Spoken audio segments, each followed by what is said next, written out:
Calleri voltou a marcar contra o rival, o algoz do Alvinegro.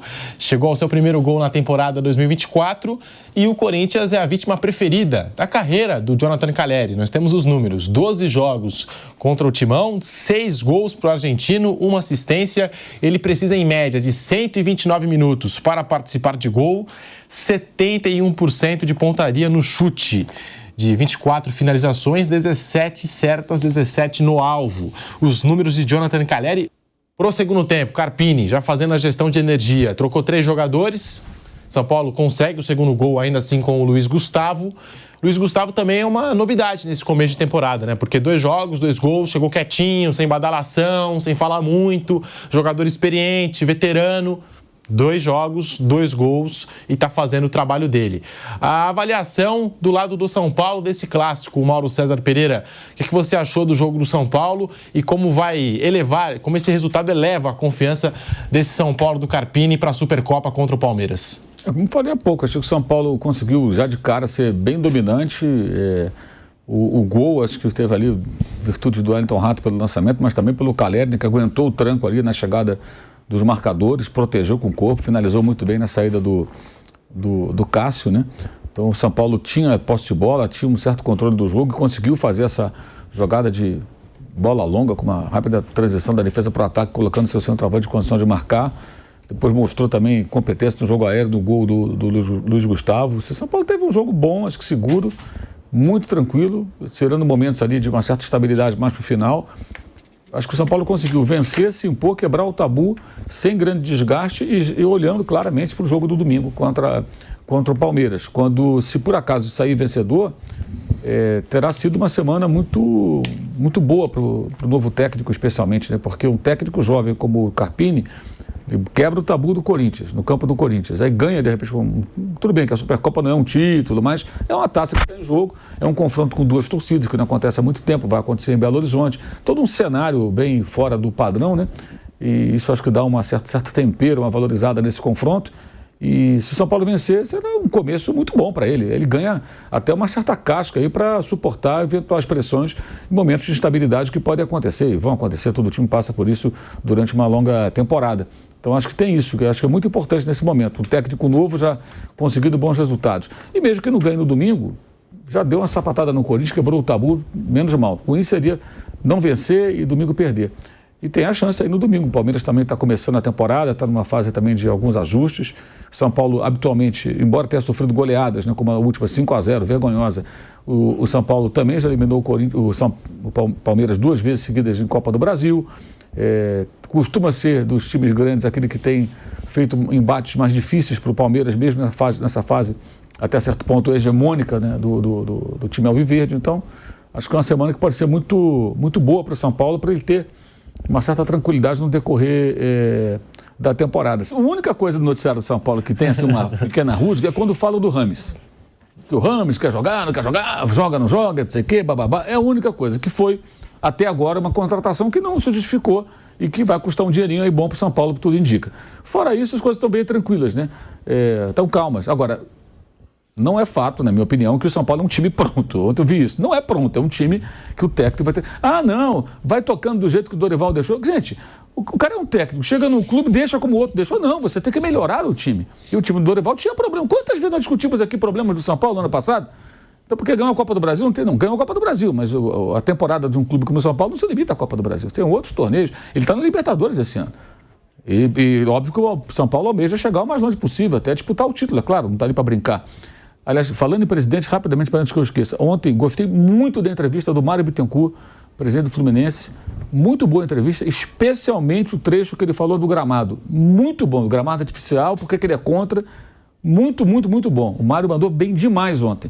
E assim, sem meias palavras, não sei, quem não acompanhou, acompanhe, dê uma olhadinha, tem lá no YouTube lá do Fluminense, falando claramente por que ele é contra, dando todos os argumentos. As pessoas podem concordar, podem discordar, mas sem ficar em cima do muro, sabe? Que fica, não sei o que, é contra, a favor. Achei muito interessante, com argumentos muito bons, muito bons. Achei bem legal. Gosto também quando o dirigente chega e fala a real. Aí concorda, discorda, tudo aí faz parte do jogo. Teve isso ontem. O presidente do Fluminense deu entrevista coletiva, falou dessa questão do gramado sintético.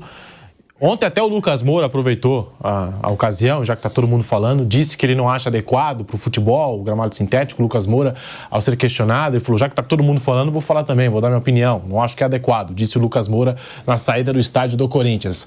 Bruno Prado, São Paulo, acabou o tabu, o torcedor está feliz da vida com essa vitória em Itaquera, Bruno. Para o São Paulo é importante vencer clássicos, melhorou muito o desempenho em clássicos já de alguns anos para cá. O São Paulo teve um período que perdia quase todos os clássicos para o Palmeiras, para o Corinthians, para o Santos.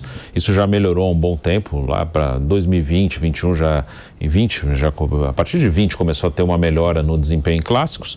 E o time realmente está tranquilo por enquanto. O Carpini vai montando um time com a base do ano passado. Dos titulares da Copa do Brasil, daquele time que jogou a reta final da Copa do Brasil, ele perdeu o Caio Paulista e perdeu o Beraldo. Ontem jogou o Diego Costa, ontem acho que foi o primeiro jogo que deu para ver quem é o zagueiro que pelo menos por enquanto é o titular, porque o Arboleda não jogou os 2 primeiros jogos e o Diego foi poupado no último. O Alan Franco havia atuado nas 3 partidas anteriores. Ontem o argentino ficou no banco e jogou o Diego ao lado do Arboleda. E para mim o Diego é o melhor zagueiro mesmo, depois do Arboleda. Eu também, a minha opção seria o Diego Costa mesmo. Aí depois no desempenho, se ele for bem ou for mal, ele pode perder posição. Tem o Ferrarese e tem o Alan Franco. E o Wellington na esquerda, que também era o natural com a saída do Caio. E o Nestor está machucado, né? Outro titular da Copa do Brasil, que operou o joelho. Então ele está usando o Lucas na ponta esquerda e o Luciano por dentro. Esse é o time base para esse início de temporada. O Luiz Gustavo tem entrado bem, mas tem uma dupla de volantes que encaixou muito bem com Pablo Maia e Alisson, então pode ter uma disputa aí. E um detalhe, né? Só 2 jogadores do São Paulo iniciaram as 4 partidas, o Wellington e o Caleri. Isso mostra que eles não têm reserva. Isso é bem claro. O Wellington até na teoria tem o Patrick. Patrick é um jogador que passou por tudo que é seleção de base, mas sempre que jogou no profissional do São Paulo, ele foi mal. Ele ainda não parece à vontade. Ontem não estava nem no banco. Então, o Wellington jogou todos os minutos, inclusive, né? Então, falta alguém ali. O Patrick, pelo jeito, também na pré-temporada, não passou essa confiança aí que ele pode revezar com o Wellington. E não tem realmente um centroavante reserva para o Caleri. Pode adaptar ali, o Galopo pode jogar ali, o Luciano pode jogar, até o Juan, mas não tem assim um reserva claro para o Caleri. Ano passado, teoricamente, tinha o Erisson, mas o Erisson também machucava muito. Então, se o Caleri tiver algum problema ali, o São Paulo vai ter essa dificuldade.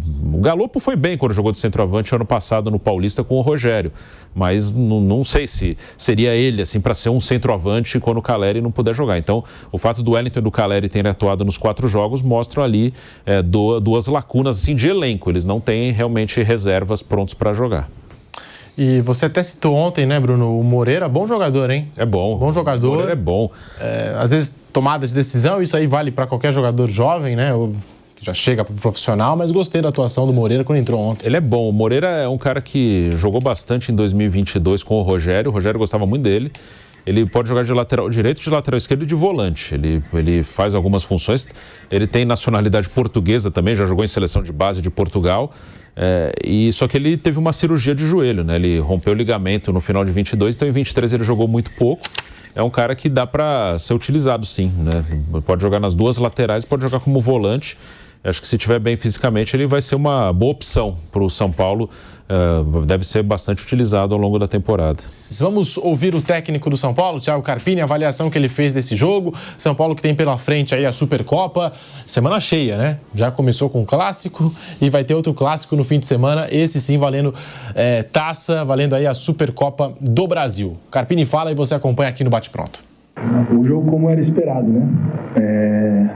Como eu falei anteriormente, vocês sabem bem disso, um jogo como esse não tem retrospecto recente, não tem retrospecto antigo, é tudo muito igual, é uma outra competição, parece muito clichê, mas é exatamente isso, é uma atmosfera diferente, é uma preparação diferente para esses tipos de desafio, e eu acho que a equipe se portou bem, né? Jogar contra o Corinthians aqui na Arena em qualquer circunstância é sempre muito difícil, é desafiador, então eu avalio de maneira muito positiva.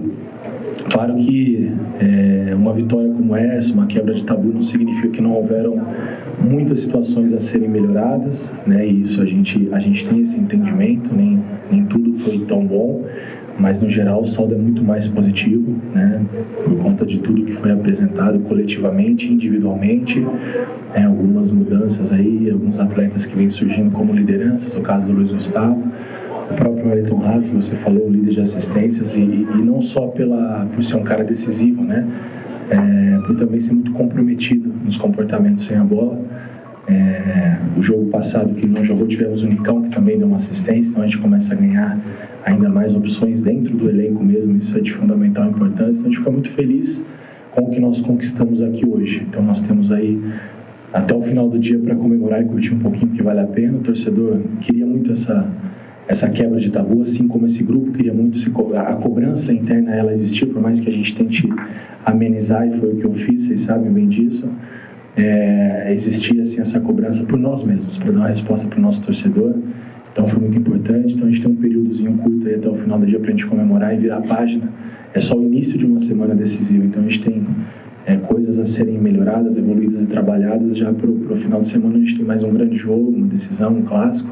As 3 primeiras rodadas foram importantes para a gente chegar nesse jogo, e as 4 primeiras rodadas, uma quebra de tabu, isso tem um aspecto muito positivo. Claro que a hora que começa o jogo isso não vai influenciar em nada, mas chegar num momento bom, um momento onde o São Paulo navega aí mais tranquilamente no início da competição, sem dúvida ele é muito positivo. Eu preferia sempre que fosse assim, e como eu falei, que não seja demais, que essa calmaria também não nos atrapalhe, né? Calmaria no bom sentido. Então é importante sim, um jogo ele está atrelado ao outro, né? Então é uma construção de ideias, é uma evolução, uma continuidade, então não tem como dizer que o nosso momento para decisão é um momento positivo, assim como é do adversário também, que vem vencendo tudo há tanto tempo. Aí a palavra do Thiago Carpini, acabou o tabu, majestosos em Itaquera. Agora já atualizando aqui, porque nós temos 19 jogos, 11 vitórias do Corinthians, 7 empates, 1 vitória do São Paulo, 33 gols do Corinthians e 17 do São Paulo. Aproveitamento do Corinthians aqui, né, nos clássicos de 74%, mas o São Paulo quebrou esse tabu depois aí de basicamente 18 jogos e a inauguração da Arena, 9 anos e meio aproximadamente, né, não chegou a completar 10 anos, mas quase 10 anos depois da inauguração, o São Paulo consegue acabar com o tabu.